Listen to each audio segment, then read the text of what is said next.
Why probate can be difficult to do on your own.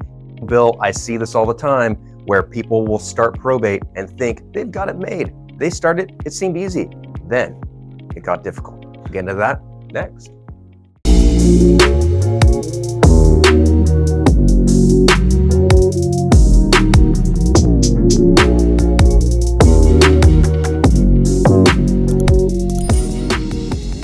Welcome back to the channel featuring the leading probate real estate team in all of California. I'm Brendan Mohr, realtor and certified probate and trust specialist by the California Association of Realtors.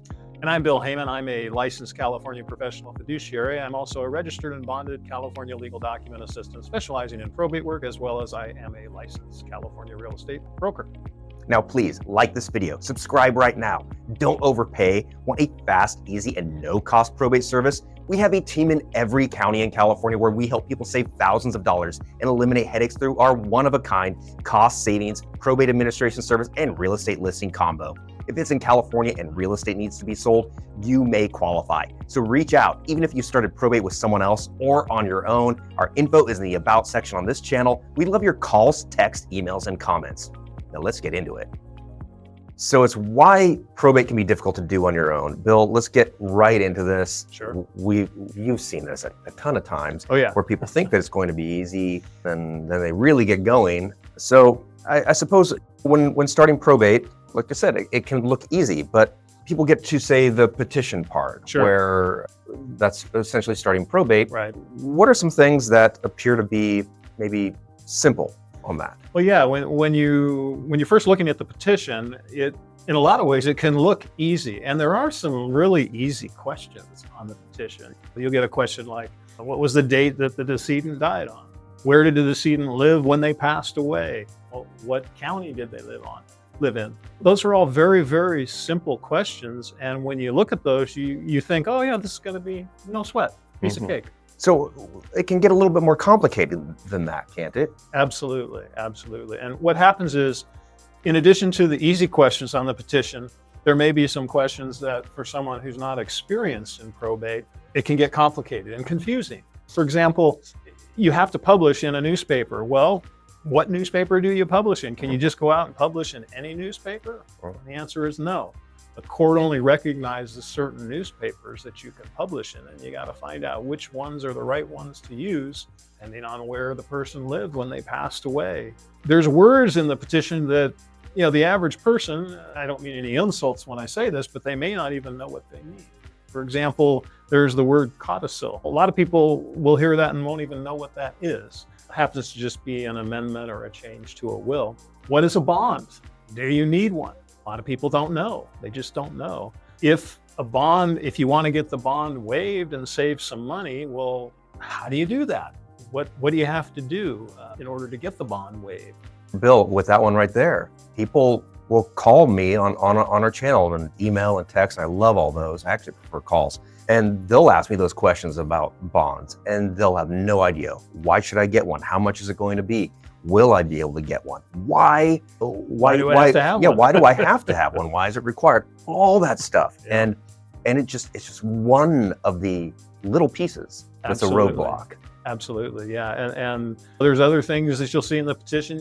You'll see the word issue. Well, and that relates to a number of questions in the petition. Well, if you don't know what the term issue refers to, how are you going to answer these questions the way that you need to for the court? There's another thing too that can be very confusing, and that is all courts have what they call local rules. And the local rules may require something in addition to the regular probate rules. And most people doing it on their own never even look at the local rules. They don't even know that they should. So that can make it more complicated. It can make it confusing and also very frustrating. Now, one thing that can start people off on just being hard right away is before the probate is even really going where it's filed, there's forms that have to be filled out and they have to be filled out correctly. Yeah. Maybe get into how those can be complex. Well, yeah, there's a number of different forms that after you file the petition, you've got to get a number of different other forms filed with the court before that first hearing. And if you don't, you're going to have delays, because what the court's going to do is they're going to say, well, we're going to continue this to another date so you can get these things straightened out that need to be straightened out. For example, there's a form called Duties and Liabilities of the Personal Representative. And that's a required form that has to be filed with the court in every single probate. That one's not too difficult to fill out. That's not too bad. Some courts require what's called a confidential supplement to the Duties and Liabilities of Personal Representative form. Again, you got to check the local rules. Does this court require it? Do they not? You don't know unless you look at those local rules. The other form that gets a lot of people not in trouble, but it causes delays and continued hearing dates is what's called the Notice of Petition to Administer Estate. And that's just a form basically that gets sent out to all the interested parties of when the hearing date is, what time, what department, etc. This is a form that a lot of people, if you make one little teeny tiny error on that, the court says it's no good and you got to redo it, and it almost always ends up in having to continue the hearing date. And again, you should always look at those local rules, because those local rules will tell you if there's additional things required. I'll give you an example, or give our audience an example. The County of Riverside has the requirement of doing the Notice of Petition, which is normal, but they also, and it's not spelled out real clearly except in their local rules, there's a special paragraph that you have to actually type onto that form that talks about the fact that a person can attend the hearing remotely if they want to.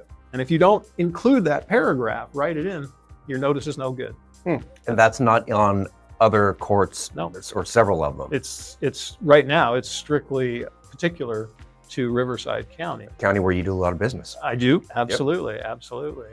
But those are things that have to be done before that next hearing date. And if they're not done right, you're looking at delays.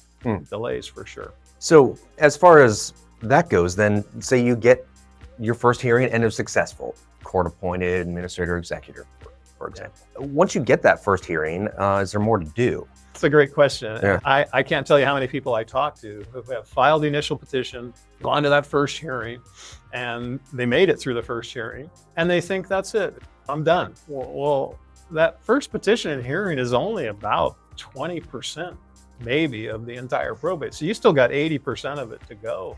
Yeah, and we've seen this a lot. I do the real estate side. I don't do the probates. You've done what, 4,000 probates or something like that in your career for decades. And people will often think that they're home free, that was the hard part, and it's really the easy part. Yet I've seen it. We've actually done videos on this where you're going through the probate notes through a core website and seeing all the errors they made on just the petition part to get to that point. Yep. So people will often think like, oh, maybe they had to go through a couple of times correcting that petition, and then they think they just got past the hard part because that part may have been difficult. Yeah, or maybe it was easy. Maybe they followed some specific instructions. Sure. But now they're actually closer to the hard part. Yep. So what do you have to do after the first hearing? Wow, there is a lot to do after the first hearing, and a lot of courts put actual dates as deadlines as to when you have to get them done. Some don't, but a lot of them do. And we'll talk a little later about what happens if you don't get things done when the court says you're supposed to have them done by. But to kind of answer the question, what happens after that first hearing, or what do you need to do? One of the big things is you have to notify certain government agencies and entities that the probate is going on. It's absolutely required. A lot of people forget to do that and find themselves in a pickle later in the probate. For example, the Department of Healthcare Services. They're the ones who are responsible for collecting on payments back to Medi-Cal if the decedent used Medi-Cal during their lifetime. You have to absolutely give them notice, and there's a couple different ways you can do it. They have an online way you can do it, or you can do it by mail. But you got to do it. If you don't do it, you're never going to be able to finish the probate, and you can find yourself in problems with the Department of Healthcare Services. Same thing with the Franchise Tax Board, State of California Taxing Authority. You have to give them notice, because if the decedent had back taxes owed to the state, they have to be notified, and they will file a claim. Then there's the one that can be really frustrating, and that's notice to ordinary creditors. If you're doing a probate, let's say you're doing mom's probate, and in the mail that mom's got some credit card bills that come in and other types of debts. You're required by law to give these creditors notice in writing that the probate is going on so that they have an opportunity to file a claim if they want to. So you got to do that. The other one that really gets forgotten about a lot is sometimes you have a situation where an heir or a family member did some time, was incarcerated. And if that's the case, then you have to give the California Victims Compensation Board notice that this is going on. And that there is a way to do it online, but it's a little bit confusing. But again, if anybody was incarcerated that's going to inherit, you have to give them notice that it's going on. And this is one that people forget about a lot of times. And you as the administrator, if you don't do these things, later on, even after the probate might be totally over, that government agency can come back and go after the personal representative, the administrator, and they could be possibly held personally responsible for those debts. So it's really something you don't want to fool with. You don't want to miss giving that notice. Very important. Very important. A couple other little things that you need to get done. You need to make sure that you get the inventory and appraisal done. Some courts will put a deadline of within 4 months after the first hearing. Some don't, but it's best to get that done as soon as possible. And one other thing that I know you know about, we've talked other videos about this, you got to notify the county assessor. Oh, yeah. Because there will most likely be some supplemental property taxes due, especially if you've sold the probate home. So you got to give the county assessor notice. And if you don't do that, you won't be able to finish the probate. It seems like people really forget about that one. A lot of them do. A lot of them do. A lot of people sit in probate for a long time hesitating, and there's real estate involved, and they think their costs are really low because the property tax bill is really low. You have no idea what you're in for. Yeah. You're going to find a huge supplemental property tax bill. Yeah, especially if you delay the probate. The longer you wait to do that probate, and if you're going to sell the house, the steeper and more those supplemental property taxes will be, the bigger the bill. Now, you mentioned a bunch of deadlines there. What happens if you don't meet the deadlines? Well, depends on the court. Some courts are more strict about that than others. For example, San Joaquin County Court, they're very strict on that. And if you don't get certain things done when the court says you have to get them done, they'll start setting hearings and calling you in, saying you better show up. And if you don't show up or don't give them a satisfactory explanation, they could sanction you, which in essence is they could fine you. The other thing they can do is if it gets really bad, they could have you removed as the personal representative. They could say, that's it, you're done. We're not going to have you, you're not responsible enough. So you don't want to, it's really not a good thing to have to go in front of a judge in a situation like that. It's something you don't want to do. Yeah, gotcha. Any other deadline issues that you? Just that, I mean, I've never seen this happen, but I have heard of it happening, where if you're the administrator, personal representative of the state, and you're really not doing what you're supposed to be doing, if you cause some sort of loss to the estate monetarily, the court might turn around and say, you got to repay the estate out of your own personal funds for the loss you caused because you weren't getting things done the way you were supposed to. Got it. So that can happen. Yeah, that can happen. And one thing you mentioned, inventory and appraisal, and a lot of people have questions about this, and it tends to be a hang up for people on how to do this. Can be. What is the inventory and appraisal form and process, and how important is it? Yeah, well, it's really important because one of the big things in probate is the rules say you have to establish what the total value of the estate was on the date of death. And you do that by getting appraisals of the various assets that existed on the date of death. There might be a house, there might be a car or two, maybe there's some bank accounts or investment accounts. So what you got to do is you got to put that all together on a form, the inventory appraisal form, and you have to submit that to the court-assigned probate referee, which is he's an appraiser. And then he'll do an appraisal of it and get it back to you. You file that with the court. He does charge a fee for that, and you've got to pay that. But there are a few things that you, as the personal representative administrator, you can appraise yourself. Not a lot, but a few. For example, a regular checking or savings account. That's $1 for $1. There's no appraisal needed. But if it's a house, a car, stocks, bonds, etc., the probate referee has to do that. And one thing that I have seen in the past on people trying to do probates themselves is they're unaware of all this, and they'll try to do the appraisals themselves. They'll say, okay, here's the house. I think it was worth $250,000. There were some stocks. I think they were worth this. That'll never fly. Never fly. Yeah, got to have the probate referee do that. So how long after the initial probate hearing do you have to wait to close the probate? Yeah, that's a really good question. And a lot of people want to know that because they want to get through the probate. The short answer is the soonest you can apply to the court or file the petition, final petition post probate, is 4 months from the date that letters are issued by the court. And that's usually right after the first hearing. However, doesn't usually happen that way. Occasionally it does, but a lot of times, especially if you're probating on your own, you haven't gotten all those other things done, which you still need to get done, because you can't move to close probate until you get all those things we talked about done. But also there's things that come up. For example, maybe there's some past due credit cards, past due personal loans, and these creditors have filed a creditor's claim with the court.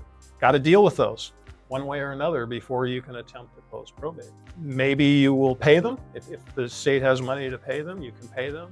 You can try to negotiate with them to get the balances down and pay off at a lower amount. If the estate is short on money though and doesn't have enough to pay, that is going to cause some delays because you're going to have to negotiate with the creditors. And you might even have to approach the court and ask them, you might have to say, look, this is how much money we have. These are the debts we have. Tell me how I should prorate this. And the court can do that. But that'll cause delays, most definitely. Another big one is if it turns out there's a big Department of Health Services claim, that takes priority over pretty much everything except taxes. And you got to deal with the Department of Health Services. And they're a government agency. Sometimes they're slow. When you're going back and forth, that could take months. That adds time on. The other thing is taxes. I mean, who knows? The person who passed, maybe they owe income taxes. Maybe they owe taxes to the state of California. And then, of course, there's the county assessor. And IRS and state of California, they take priority over everybody.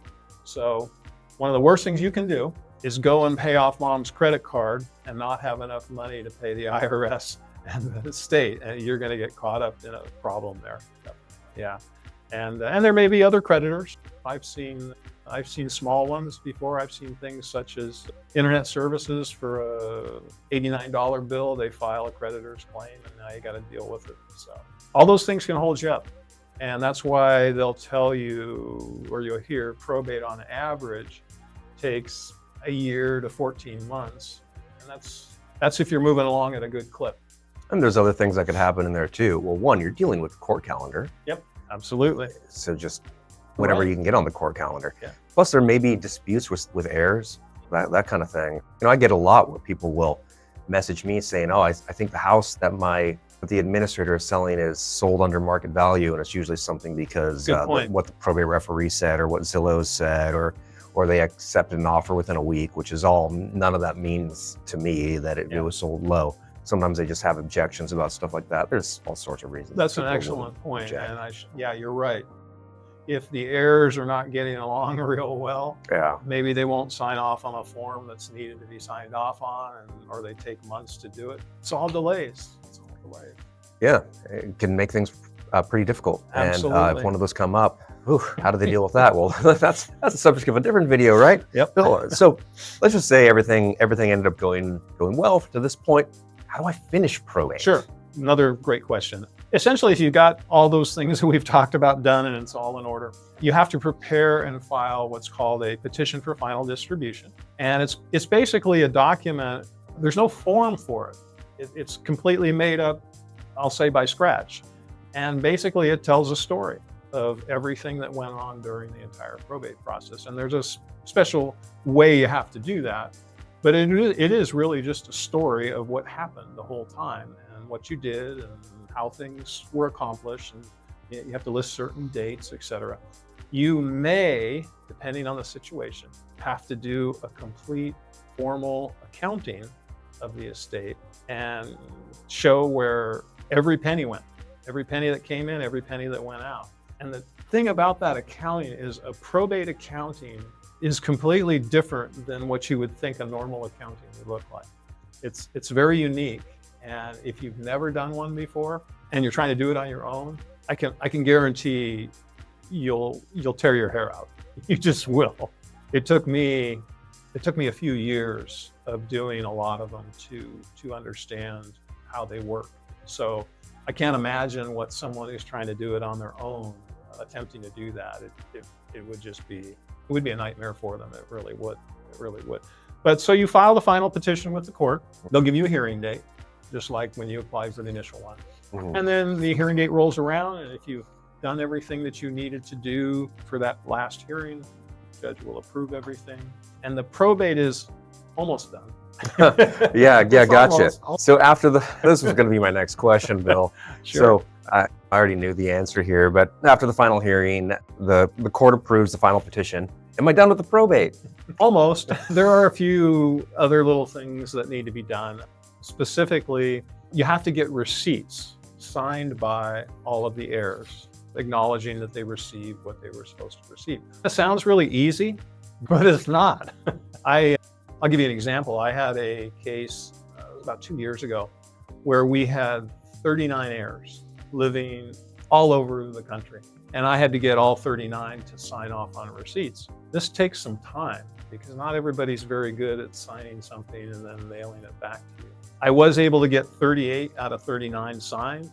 39th one, for whatever reason, wouldn't do it, but they did cash their check, and I had a copy of the canceled check. The court accepted that as proof. So yeah, it can be tough sometimes to get everybody to sign what you need them to sign. Wow. And then once you got all your receipts, there's one last form that you fill out, file with the court, and then that officially discharges you from your duties as the administrator. But it's really important that that get done. It's very important. Wow, a lot of room for error. Yes. Yeah, which is probably why I know that there's been probates that you've taken over from pro-pers, people who were probating themselves, that were in probate for years. Yes, absolutely. Just Yeah, you and just I have dealt years with long. a few like that. Yeah. Absolutely, yeah. And just one other thing that I'm going to throw out there. I think our audience knows this, but because I'm giving my opinion on things, it's important that our audience, we reiterate that we're not attorneys. I'm not an attorney. I have been working in the probate world for 40 years, doing work for attorneys and for the general public. And nothing that I'm telling you, I'm not giving legal advice. I'm just simply giving my opinion and my experience in the probate world. If you do have legal questions, you should always ask an attorney, seek an attorney's advice for any legal question that you have. Very good. Having said all that, Bill can actually probate your estate most of the time, I would say. Uncontested probates, Uncontested, sure. they'll do it for a fraction. We'll save yeah. you a great deal Yeah. of money. Absolutely. So, I mean, that leads us into, I think that's about all we have for this. Yeah. I'd like people to check out this next video we have linked next. It covers the cost of probate and maybe who to hire to probate your estate. It's called How Much Does Probate Cost in Sacramento? Now that's Sacramento focused, but that really covers all of California. We'll have it linked next. It's gonna appear, I think it's gonna be right here.